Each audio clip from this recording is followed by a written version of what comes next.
What's going on, guys? Welcome to another episode for the Rising of the Shield Hero. I think we're on episode 4, right?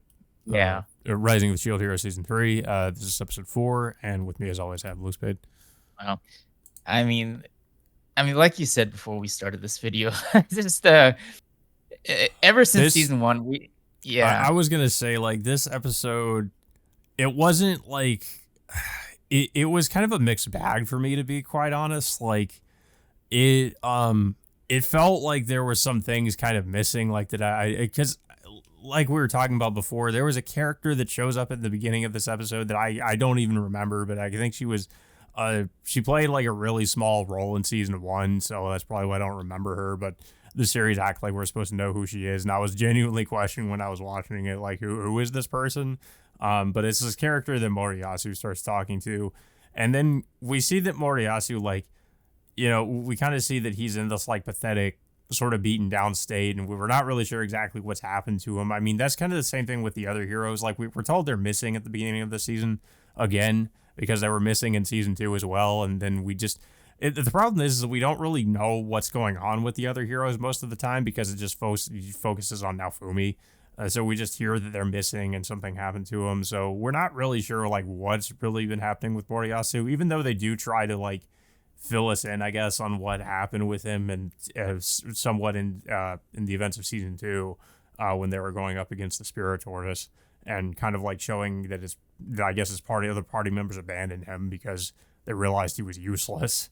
So yeah, but um, I don't know, like this this episode kind of showed me that I don't really, I mean, obviously I didn't already care for the other heroes, but this episode just really it feels like it tries to make them even more unlikable. And I feel like I thought they were, the whole point of the season was they were trying to maybe make them a little bit more sympathetic, but if anything, like I like them even less after watching this episode. I mean, we don't really get too much of the sword hero in the shield hero because he's kind of, well, the sword hero and I guess the bow hero to an extent too. I mean, the only other hero that we get that gets more screen time, I guess, is Moriyasu. But the other heroes I was kind of somewhat neutral on, but even though they weren't much better than Moriyasu. But this episode really shows me that like the sword hero is almost like the same, if anything, as Moriyasu, and is just as easily manipulated as him. So I don't know, like the show's really gonna have to go out of its way to make the sword hero or Ren like in any way like a likable character because he really doesn't come off like that in this episode. yeah, Especially Moriyasu. Like Moriyasu is just I I don't know if they're trying to make him somewhat trying to redeem him in some way, but he's just like I feel like he's just completely irredeemable. Like he's honestly like I keep thinking they're trying to redeem him, but every time it happens, he just does something else that just makes him look terrible. Which is kind of what he does in this episode. yeah. So Moriyasu in this episode, he tries to reunite with one of his old party members who now works in a pastry shop. It and of course, she refuses and kicks Moriyasu out. And of course, Naofumi ends up questioning her about like what exactly happened to Moriyasu during the fight against the Spirit Tortoise, which happened in the season 2. As we know, like we only see Naofumi and his team, as well as like the Queen's army fighting against the Spirit Tortoise, but we never really get to see what the other heroes did like before then. So Yeah. we see like we do see like some of the fight.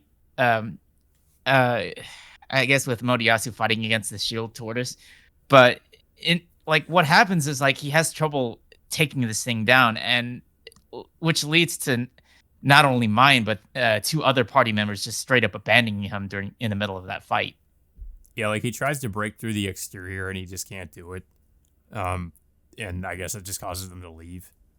Yeah. So and no matter what, like what Moriyasu or Naofumi tried to do, like this Moriyasu's former teammate just refuses to to want to even go back to being an adventurer, saying that she's comfortable working to where she is right now.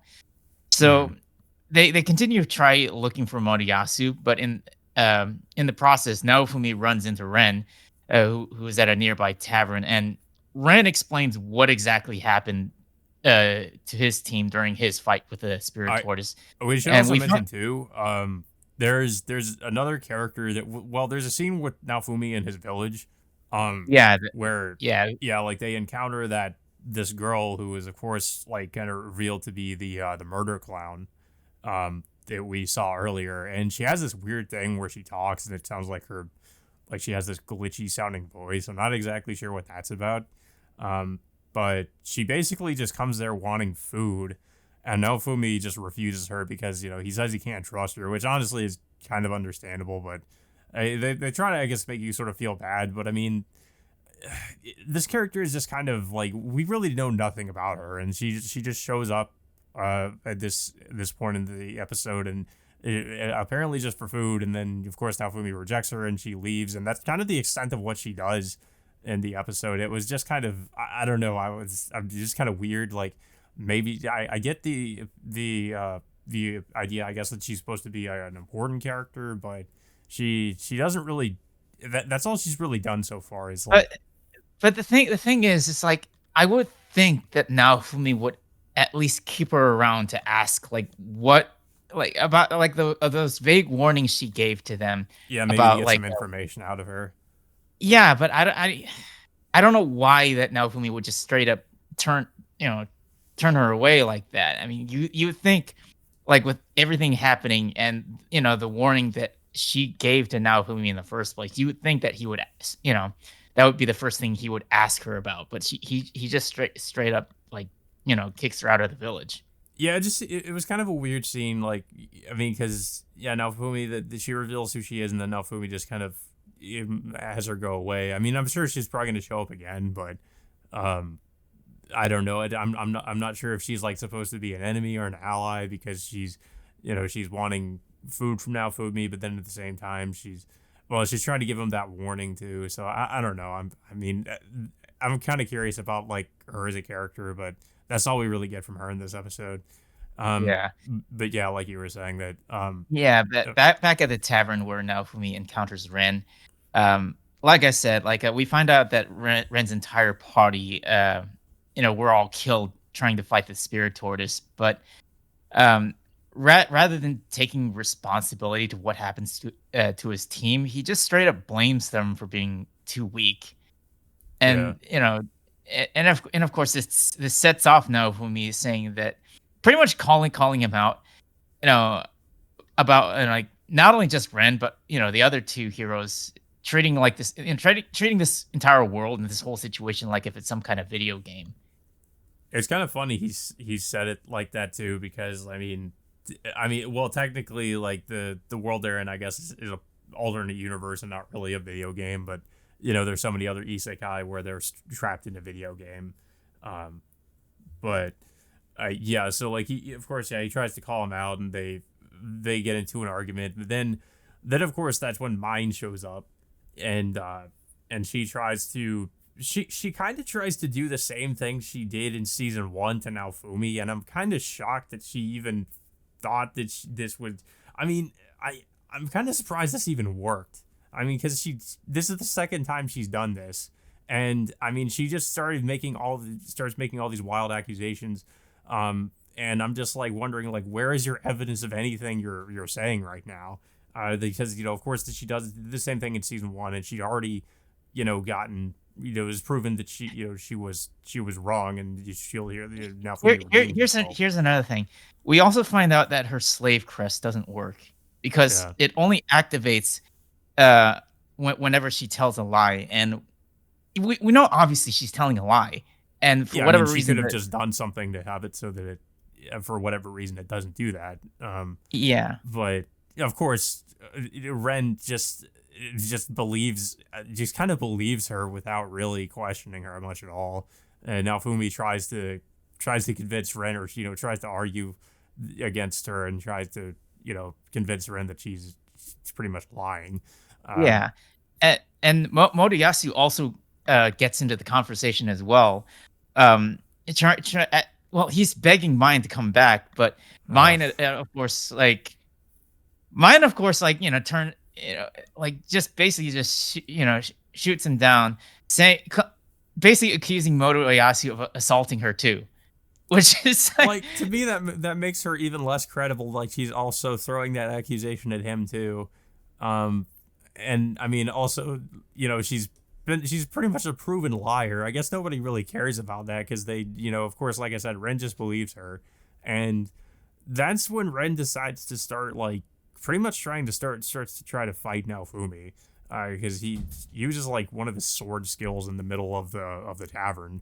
Naofumi points out like there's a bunch of people around, you shouldn't do that, and he still like he tries to use one of his sword skills. But Naofumi deflects it and it goes through the roof. Of course, like it doesn't really kill anybody, but he could have potentially killed a bunch of people there.